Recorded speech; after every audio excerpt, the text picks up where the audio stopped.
My name is Vivian Monroe. I'm 60 years old, and the day my sister slapped me in the middle of a luxury jewelry store was the moment everything I had spent a lifetime hiding came undone. Because what started as a quiet act of envy exploded into something far bigger, a chain of events that forced me to step out of the role I had accepted for decades. The silent background figure, the dependable one, the woman who always smiled politely and let others speak louder, shine brighter, live bolder, until the man who walked in that day, the one no one expected, looked at me and reminded the whole room that I wasn't invisible anymore, not to him and not to the world. It had been a quiet afternoon, the kind where everything feels suspended in a warm hush, and I had entered that boutique with no intention of drawing attention, no plan to make a statement. I simply wanted a pair of earrings, something blue and delicate, not because I needed them, but because, for the first time in years, I felt like I could wear something beautiful without apology, without explanation, without asking myself if I had the right. And when the young associate offered me a tray lined with satin and sapphires, when she smiled and treated me like someone who belonged, I felt something loosen inside me, something I hadn't realized had been clenched tight for most of my life. I sat beneath soft golden light that warmed the polished wood and glass all around me, the scent of fresh lilies and faint perfume filling the air, and for a moment, I allowed myself to enjoy it. Just that quiet moment of being seen, of being served with care, of not being rushed or dismissed or overlooked. And I didn't notice the sound of heels on marble until it was too late, until that familiar presence settled in beside me like a draft from an old window, sharp and cold. And when I looked up, there she was. My sister Diana, 2 years younger but always acting like she owned every room she entered, perfectly dressed in something loud and expensive, her smile just a little too wide, her voice a little too bright, like she was already rehearsing her next audience. She didn't have to say anything cruel for me to feel the shift, because with Diana, it was never about words alone. It was in the way her eyes scanned the room, the way she noticed the staff's attention on me, the way she glanced at my wedding ring and the tray of high-end jewelry, piecing things together faster than I could prepare for. And even though we hadn't seen each other in almost a year, the space between us was immediately filled with all the old patterns. Her pride, my silence, her dominance, my retreat. Except this time, I didn't retreat. I just sat there and let her feel the discomfort of not understanding who I had become. But she wasn't the kind of person who let confusion sit quietly, and I could see the pressure building in her posture, the need to assert herself, to remind me of who she thought I still was. The second choice, the quieter voice, the dependable sister who stayed behind while she chased the spotlight. And when I didn't flinch, when I didn't shrink or stand up or explain myself, she said something sharp under her breath, something about shadows and how I never knew how to stay in them gracefully. And then in front of everyone, she raised her hand and struck me across the face like it was her right, like it was a correction, like I had somehow stepped out of place by existing too boldly. The sound echoed in the quiet, delicate space, and for a breathless moment, even the soft piano music seemed to pause, and I felt the sting on my cheek. But I didn't reach for it, didn't cry, didn't move, because the pain was nothing compared to the feeling of standing fully present in aftermath of someone else's cruelty. And I realized, in that suspended second, that I had finally outgrown the part she'd always cast me in, and I no longer cared who watched me stand my ground. And that's when he arrived. Alexander, my husband, tall and steady with that quiet strength that doesn't need theatrics to command attention. And when he stepped through the glass doors and saw me sitting there, still and flushed, and Diana standing over me like she had just won something, he didn't need to say much. He didn't raise his voice or make a scene. He simply looked at her, calm and unshaken, and made it unmistakably clear that whatever power she thought she had in that moment was gone. She froze, not because of what he said, but because of what it meant. because she realized, too late, that I wasn't just playing dress-up, that I wasn't pretending, that the life she saw reflected in the glass cases and the staff's respect and the quiet way I held my head high was real, that I hadn't married a man for his name or money, but because he saw me, really saw me in a way no one else ever had, especially not her. And in that realization, Diana did something I had never seen her do before. She panicked.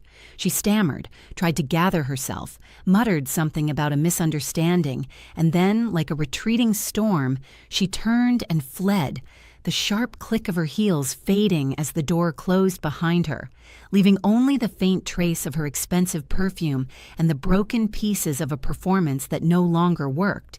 The saleswoman returned a moment later, her face pale but professional, asking if I still wished to see the earrings, and Alexander sat beside me without a word, his hand resting gently near mine, and I nodded, not because I cared about the stones, but because I had made it through the moment without collapsing into the woman I used to be, the one who would have apologized for upsetting the balance, who would have chased after her sister to make peace.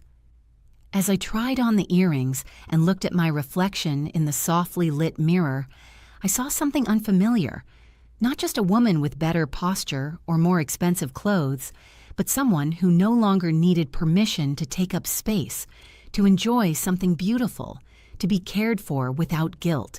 And for the first time, I realized that I didn't owe anyone an explanation for the joy I had quietly built for myself.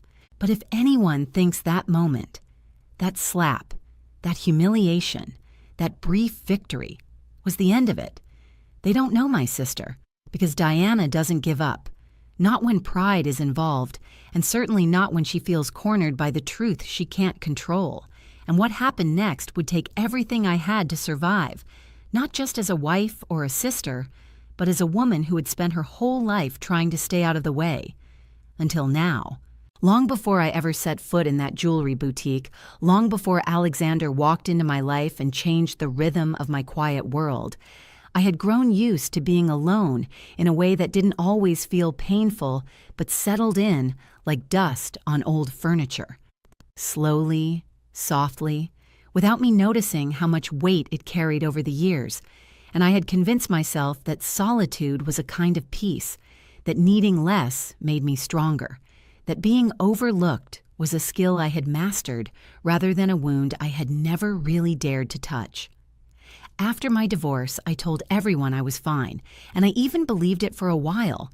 I threw myself into routines, volunteer shifts, small errands, seasonal decorations that made the house look fuller than it felt, and I filled the silences with radio chatter and the click of teacups, and somehow I began to forget what it felt like to be missed or noticed or chosen. My days became symmetrical. Wake up at 6, stretch, water the plants, check the weather, call no one, go nowhere urgent, return home before dark. And I convinced myself that this kind of quiet stability was better than disappointment, that predictability was safer than hope. And yet even in those calm hours, there were moments when I caught my own reflection in the hallway mirror and saw something hollow in my own eyes, like a woman politely fading. And I didn't know how to reverse it, didn't know if I wanted to, because change always seemed to carry pain with it, and I'd had enough of that. Then one Thursday afternoon, a gray, damp sort of day that made everything smell like rain and old concrete, I found myself in the small library a few blocks from home, returning a stack of cookbooks I hadn't opened, and as I stood near the return desk brushing drops off my coat, I saw him, not like in a movie where light hits just right and time slows down, but in a quiet, accidental way. A tall man in a worn blazer browsing the local history section, with a kind of stillness that drew my eye. Not because he stood out, but because he didn't try to. And when our paths crossed again in the same aisle 10 minutes later, it was as if the room had gently nudged us together. We exchanged names, but even then I wasn't prepared to let anything begin. I had built such a well-maintained barrier around myself that the idea of a stranger stepping into it felt strange, even unwise. But he didn't try to rush anything, didn't flood the space with noise or charm. He simply showed up again the next Thursday, and the one after that, never asking much, just listening, remembering details I had forgotten I'd said, offering warmth in his presence without expecting anything back, and slowly, without permission, he began to pull me out of the quiet I had wrapped myself in like a second skin. I didn't know he was wealthy at first, and when I did find out, weeks later, by accident, from a plaque in the building he had helped fund, I felt something inside me recoil, not because I cared about money, but because I had always been afraid that people like him lived in worlds I didn't belong to, and I didn't want to become someone's project or prize. I didn't want to be reminded again of what it felt like to be less than, to feel tolerated or indulged, and I told myself to back away, to create distance. But he never made me feel small, not once. Not when I wore the same coat for the 5th winter, not when I worried over grocery budgets, not when I hesitated to say yes to things I didn't think I deserved. Instead, he made space for me, quietly and gently, and it was in that space that I began to realize how exhausted I was from carrying my life alone, from pretending I didn't still ache for affection, from acting like I didn't remember what it felt like to have someone reach for your hand without needing a reason. He never demanded anything from me, and maybe that's why, over time, I found myself telling him things I hadn't said out loud in years. About Diana, about growing up as the quiet one, about watching her collect attention like trinkets while I learned how to keep the peace, about the years I spent trying to be useful instead of joyful, and the way that silence became the language I lived in. The night he proposed was not grand or theatrical. There was no stage, no audience, no glitter, just the two of us sitting quietly after dinner, hands resting close on the table, the smell of rosemary and candle wax between us, and he asked me with the kind of sincerity that left no room for spectacle. And though I had every reason to be cautious, to delay, to doubt, I said yes, not because I needed to be saved or rescued or elevated, but because for the first time in decades, I felt like someone wanted me just as I was. And that feeling, that peaceful, unwavering sense of being chosen, was worth everything. We married in private, not because I was ashamed, but because I wasn't ready to share something so delicate with a world that hadn't always been kind to me. And I asked him to keep it quiet, at least for a while, because I knew how my family would react, especially Diana, and I didn't want to tarnish something beautiful with their bitterness. We traveled together. We read quietly beside one another. We built a life stitched with small, deliberate joys, morning walks, shared pastries, crossword puzzles, soft jazz on Sunday afternoons. And though there were moments I caught myself bracing for the past to find me again, he never gave me a reason to flinch. So when I walked into that boutique, I wasn't trying to show off. I wasn't flaunting anything or playing a role. I simply wanted to step into that space and choose something for myself, not because of who I had married, but because I had finally reached a place where I didn't feel guilty for being happy. And when Diana appeared, with her hungry eyes and brittle confidence, I saw the storm coming before she even opened her mouth, but I didn't run, didn't hide, didn't make myself smaller to ease her discomfort. I stayed, and when her hand struck my face, it wasn't just her rage that exploded. It was all the years of resentment, all the unspoken comparisons, all the envy she thought she had hidden behind smiles and shallow compliments. And in that one moment, everything we had buried came crashing to the surface, raw and undeniable. And I understood with painful clarity that she would not let this go quietly. What I didn't know then was just how far she would go to undo me. Not just out of spite, but because in her eyes, I had stolen something that was meant to be hers, something she believed only she had the right to possess: attention, admiration, love. And what she did next nearly shattered everything I had built, not because she was powerful, but because she was desperate, and desperate people don't care who they destroy, as long as they don't feel forgotten. For most of my life, I had trained myself not to look too closely at Diana, not because I didn't care, but because every glance at her came with an echo of comparison, a reminder that I was always measured against her volume, her beauty, her ability to command attention like a stage light follows the lead actress even when her lines are empty.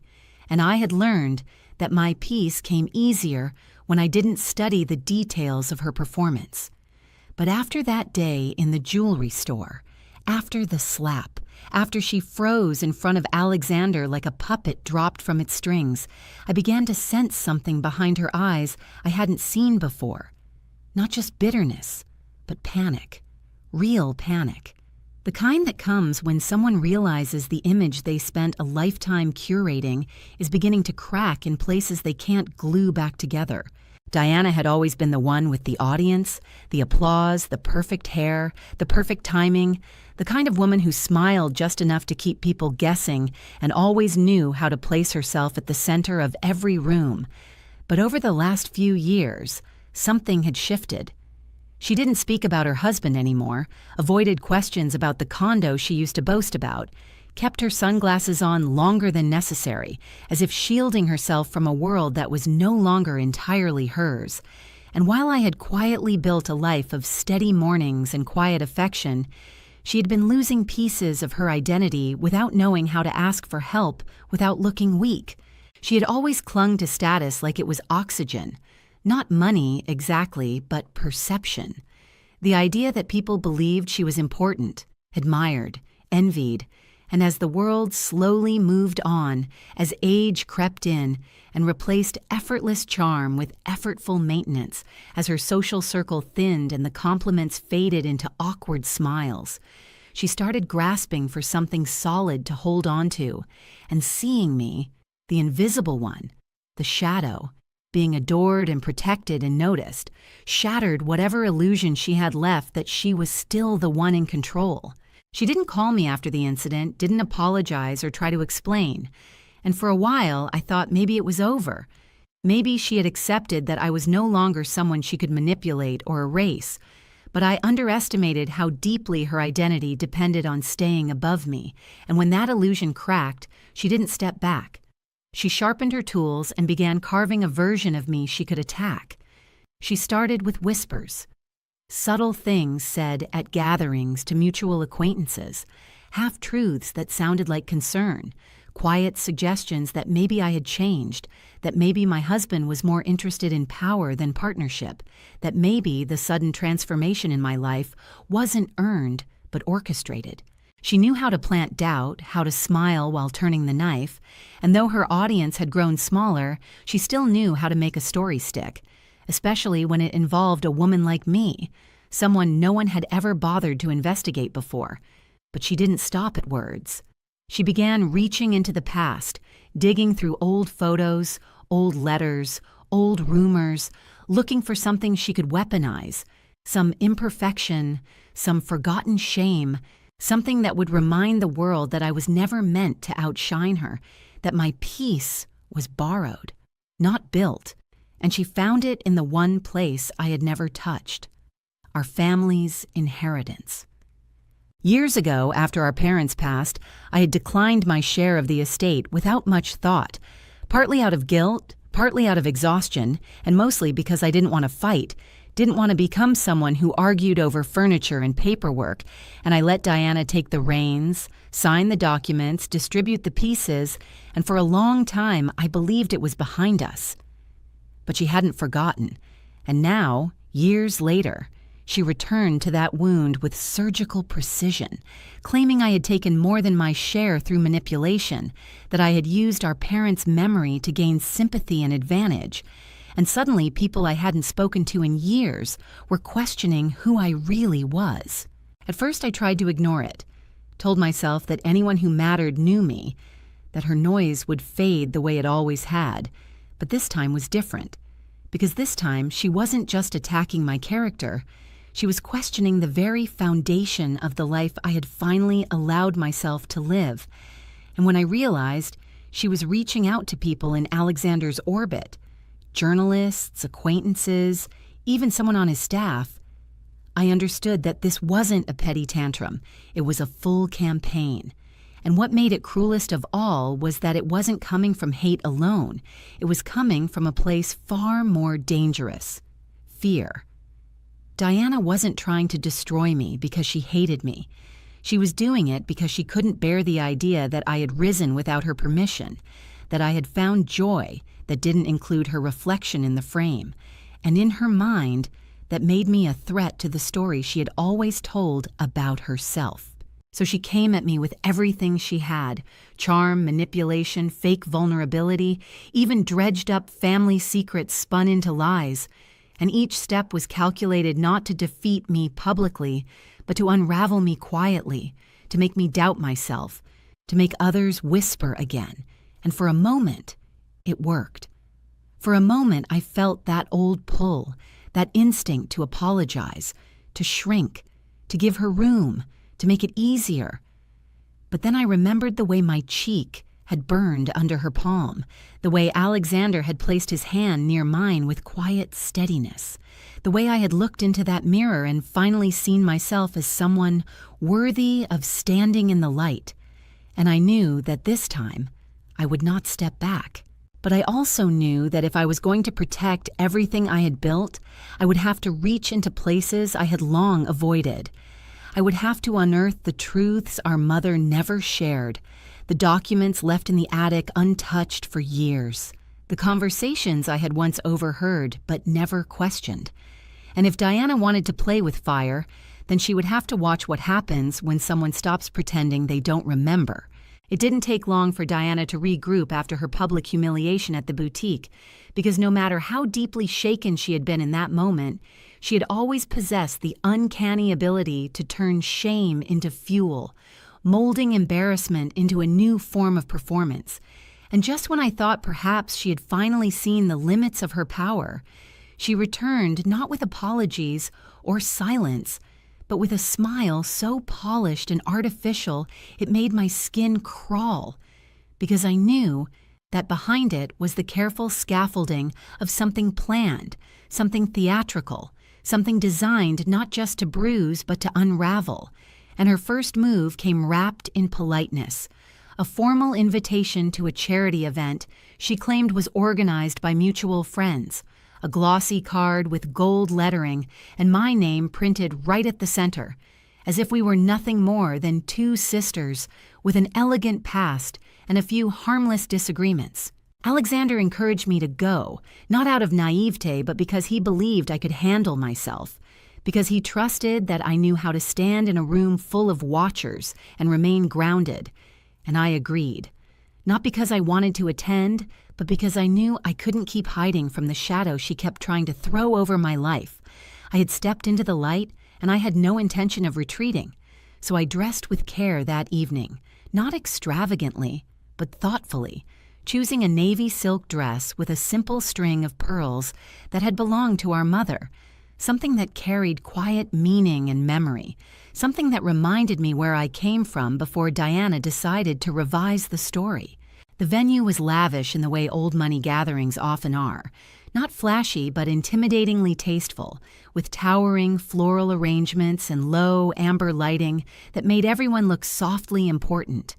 And when I arrived, the room fell into that strange hush that happens when someone unexpected enters and no one quite knows how to adjust their expression quickly enough. But I walked in with a steady heart, letting my eyes scan the space until I saw her, standing near the champagne bar in an emerald gown too tight for comfort, her face sculpted in pride, her gaze already on me, waiting. She approached like a hostess greeting an honored guest, all warmth and grace, but I could see it in her eyes, the cold calculation, the satisfaction of something not yet revealed. And it wasn't long before I understood what she had done, because as I made my way toward the far end of the room where Alexander was speaking to one of the event sponsors, I noticed a familiar face standing beside the photographers near the velvet ropes, a local reporter known for digging into society gossip, one Diana had once vacationed with during her louder years. And my stomach turned, not because I feared exposure, but because I suddenly understood the game. She'd baited me into a public trap. It was subtle at first, just murmurs, soft glances, and the way conversations paused when I stepped too close. But then the questions began, gentle at first, but with a sharpness just beneath the surface. How I was adjusting to the sudden wealth, whether I missed my old life, whether I felt pressure in such a high-profile marriage.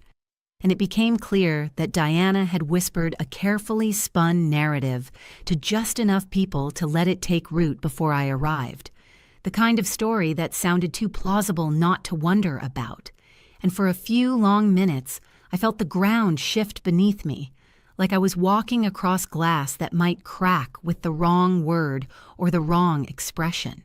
But the moment that almost undid everything came when I stood near one of the back balconies, sipping water to calm my pulse, and overheard a woman I vaguely recognized from years ago say in a hushed voice that I had always seemed like the type to settle into someone else's success, that perhaps this marriage was more strategy than love, that maybe I had seen a door open and slipped through it just in time before age closed it again, and though she hadn't seen me, though her voice was meant only for her companion, I felt the sting of those words like tiny shards under the skin, because for one awful second, I thought maybe that's what people truly saw. Not a woman who had survived and grown and finally stepped into herself, but a silhouette clinging to borrowed light. And just as I turned to leave, overwhelmed and on the verge of retreating, someone bumped hard into my arm, nearly knocking my glass to the floor. And in the moment I turned to catch my balance, I found myself face to face with Diana, her smile wide, her voice syrupy and full of empty sweetness, as she pressed a napkin into my hand and said something I couldn't even hear over the rush of my own pulse. And for a split second I thought she had done something, slipped something into my drink, planned some final humiliation. But when I looked down and opened the napkin, it was empty. Just fabric, folded.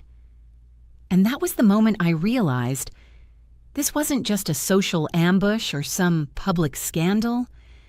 This was psychological, slow, personal, designed to make me doubt what I had lived, make me question what I had earned, make me walk out of that building on my own just to prove her right. But I didn't. I smiled instead, not because I wasn't trembling inside, not because I hadn't felt the crack forming at the edge of my composure, but because I saw it then. The one thing she hadn't expected. I wasn't alone. Alexander had seen it all from across the room, not the words, but the energy, the strategy, the trap, and he stepped toward me. Not like a man defending a reputation, but like someone placing a steady hand on the edge of something fragile and saying, without needing to speak, that I was not the only one standing in the fire this time, and for the first time in my life, I realized I didn't need to escape. I just needed to endure. So I stayed. I stayed until the music faded and the room began to thin. I stayed while Diana floated from guest to guest, like a swan preening for attention she no longer received. And when we finally left, arm in arm in the soft, cool night, I knew she had failed, not because I had defeated her, but because I had refused to fall. But the next morning, when I opened my email and saw a message waiting from an old lawyer's office connected to our family estate, I knew it wasn't over. I knew she had opened a new door, one that led back into the past, where secrets were buried and truth had been sealed shut. And if I wanted to protect what mattered, I'd have to be the one to unseal it first. The email came from a firm I barely remembered, a small conservative office that handled the quiet legal matters for families like ours back when appearances mattered more than fairness. And as I read through the polite, clipped language that danced around a central truth, I felt something old and familiar begin to rise inside me, a mixture of confusion and dread. Because while Diana had always been the one to manage the estate when our parents passed, I had assumed everything was handled long ago, that whatever lines had been drawn had already faded, and I never once thought to look behind the curtain of decisions made without me, because back then I had accepted my role as the silent one, the cooperative one, the sister who didn't ask questions. But now, the questions were knocking loudly, and I knew I couldn't afford to keep the door closed. The letter said there had been an addendum, a sealed document left by our mother and never disclosed during the initial distribution of the estate. Something overlooked or intentionally held back, they couldn't say which, but it had been recently discovered during a digital archival update of the firm's older files, and they were legally obligated to notify me as the named recipient of its contents. And in that moment, I felt a chill settle along the back of my neck, not from fear, but from the heavy realization that whatever was inside that envelope had been meant for me alone, and someone, likely Diana, had worked very hard to keep it hidden all these years. The next morning, I drove to the firm's office, a quiet brick building tucked between banks and dentists, the kind of place that smelled like old books and expensive pens. And as I sat in the chair across from a young paralegal who couldn't have known the weight of the file she was about to hand me, I kept my face still and calm. But inside my chest, everything felt tight and hot, as if my body knew before my mind did that something was about to change. The file was thin, just 2 pages and a signature. But as I began to read, the world shifted. It was a letter, handwritten by my mother just weeks before her death, in delicate cursive I hadn't seen since childhood thank you notes, and it began simply, gently, with words of love and apology, words she had never said out loud, words I had once longed for, and eventually convinced myself I no longer needed, and she explained in painful detail that she had seen everything, had always known the imbalance between Diana and me, had recognized how she herself had contributed to it, not out of malice, but from weakness, from fear of conflict, from the easier path of rewarding the child who demanded attention rather than nurturing the one who waited quietly for scraps of it.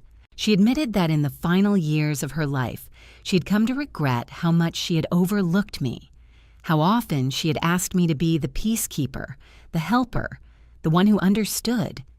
And that regret had led her to draft a private directive, one that placed full ownership of our father's small legacy business, an antique bookstore he had once dreamed of restoring, in my name, not because of money or revenge, but because she believed I was the only one who would honor it with care, the only one who understood its meaning beyond its market value. And in her own words, she hoped that by doing so, she might begin to repair a lifetime of imbalance. I sat there for a long time, staring at her signature, tears gathering but not falling, not because I was heartbroken, but because I felt something deeper. Something like being seen by someone you had spent your whole life trying to be visible to. And even though she was long gone, her voice on that page reached into a place I hadn't realized was still aching. But along with that, peace came fire, because Diana had clearly known. She must have seen the file, known what was in it, and chosen to hide it, not just from me, but from everyone, because to her, my having something, anything that didn't come through her first, was a threat to her carefully maintained story of who we were and who we were meant to be. I took the file home, placed it on the kitchen table, and stared at it while the late afternoon sun spilled across the wood. And I thought about all the times I'd stepped back so Diana could feel like she was stepping forward, all the birthdays I had quietly organized, all the holidays I had hosted while she took the credit, all the years I had smiled and reassured and accepted less. Not because I was weak, but because I believed it kept the peace.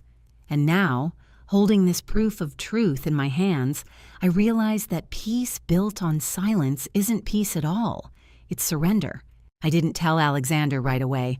I needed time to let it settle, to allow the anger to pass through me like a wave rather than let it sweep me out to sea. And I spent that night rereading the letter, tracing the loops of my mother's handwriting, and thinking about that bookstore. The dusty windows, the cracked floorboards, the handwritten notes still tucked in old paperbacks. And something in me shifted. I no longer wanted to hide or smooth things over. I wanted to take what was mine, not out of spite or revenge, but because it was time to stop pretending that kindness required sacrifice. But before I could take a single step, Diana made her next move. She sent me a message, light and breezy, inviting me to coffee, as if the past few weeks hadn't happened, as if we were still two sisters passing secrets under the covers. Instead of two women standing on opposite ends of a bridge, she had spent a lifetime setting on fire. And for one brief moment I considered going, considered sitting across from her one last time to speak plainly and clearly, and maybe, just maybe, find some sliver of closure. But something in my gut told me it wasn't coffee she wanted, it was information. And I was right.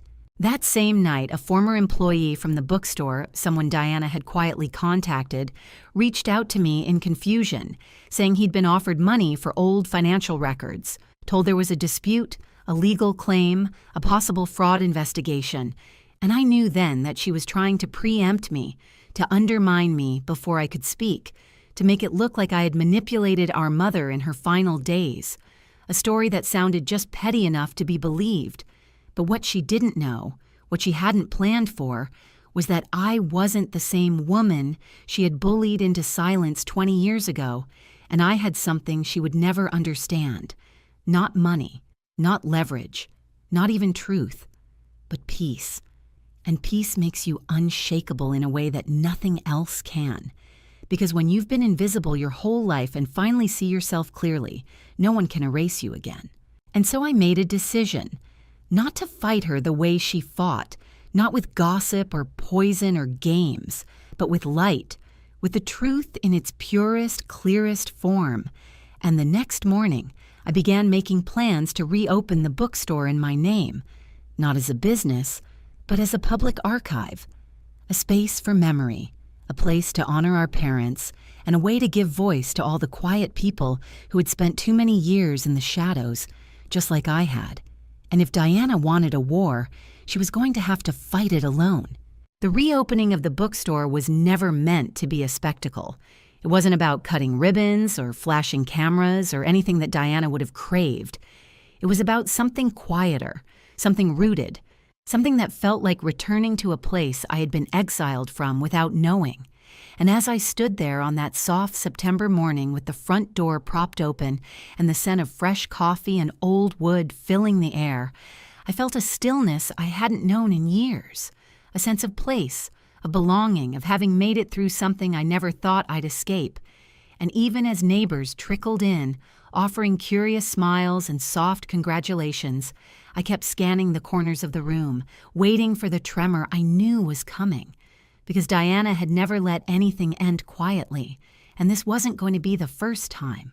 For a few days, it was peaceful, more peaceful than I dared to hope, until the letter came, delivered not by courier, but by registered mail, in a thick envelope with sharp edges and language so cold it might as well have been ice pressed into paper, because inside was a legal notice filed by Diana's attorney, claiming I had obtained the bookstore through coercion, that I had manipulated our mother during her final illness, that the will was invalid, and that I had misrepresented the nature of our relationship for financial gain. And though it was built on lies, crafted with just enough old fragments and false impressions to feel dangerous, what frightened me most wasn't the claim itself, but the timing, because it had arrived just days before a planned press feature. A small article meant to highlight the legacy of our family and the purpose behind the archive. And I knew exactly what she was trying to do. She wanted to infect the story before it could be told, to make the truth feel questionable before it could be heard in full.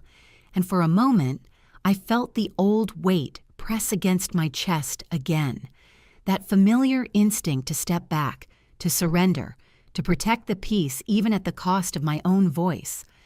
But then I remembered the letter from our mother, the quiet tears I had cried over ink and memory, the way the sunlight had poured across the paper as if blessing it. And I knew I couldn't back down, not this time, not when I finally had something worth protecting. My lawyer advised me to wait, to respond carefully, to gather records and statements and take the high road. But Diana didn't wait.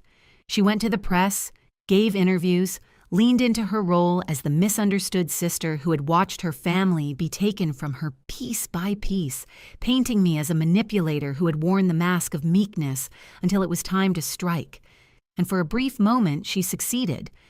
The comments turned cold, the phone calls quieted, and people I thought knew me began to step away, not out of cruelty but uncertainty, the way people often do when truth and fiction begin to blur. But what Diana didn't know, what she could never predict, was that the archive I had built wasn't just for dusty books and faded memories. It held everything, not just our parents' love letters or business records, but handwritten journals from our mother that she had kept for years, never meant to be read by anyone but herself. Journals where she poured out her guilt, her regret, her helplessness in the face of Diana's demands, and her growing sorrow over the way she had treated me. Pages and pages of inked sorrow and unspoken love, including one passage dated just weeks before her death, where she wrote that she feared Diana would never forgive her for telling the truth in the addendum, and that if anything happened to the letter, she prayed I would someday find this journal and understand that it had always been meant for me. When my attorney presented the journals to the court, the atmosphere shifted, not because they were admissible as legal proof, but because they were real, raw, undeniable. And when a reporter got hold of an excerpt and printed it with context, the narrative flipped overnight, and the public sentiment that Diana had tried to sculpt collapsed under the weight of something too human to deny. A mother's grief, a daughter's resilience, a family's reckoning. And just when I thought it was over, when I finally let myself breathe and believe that the storm had passed, a final message arrived. Not from Diana, but from her former attorney, now ethically obligated to disclose that during the initial estate process, Diana had requested that the bookstore transfer be kept quiet, not for legal reasons but out of spite, stating plainly in an old memo that she couldn't bear the idea of her sister owning anything with the family name. And with that revelation, the case was dismissed entirely, the court affirming the legitimacy of the document, the inheritance, the archive, and the truth. Diana vanished from the public eye after that. No statements, no appearances, no more rumors. And I never heard from her again, not directly, not even through a distant cousin or a neighbor's whisper. And maybe that was her final act of control. Or maybe she simply couldn't bear to face a world where her version of the story had been taken from her at last. As for me, I stayed. I rebuilt. I hosted quiet readings, invited local schools, created a women's writing corner in the back room with free tea and comfortable chairs. And one afternoon, while shelving a donation of poetry books, I looked out the window and saw a mother and daughter walking by, laughing in that easy, unguarded way that made my chest ache. And I realized I no longer felt like a woman who had been erased, but a woman who had written herself back in. And now, sitting here, telling you this, I want to ask you something. Have you ever let someone else decide your worth? Have you ever stood in someone's shadow so long you forgot you had a shape of your own? Because if you have, if you're there now, I need you to know. It's never too late to step forward, to claim your story, to let the truth speak louder than the roles you were given. And if someone ever calls you a shadow, just smile. It means you've stepped into the light.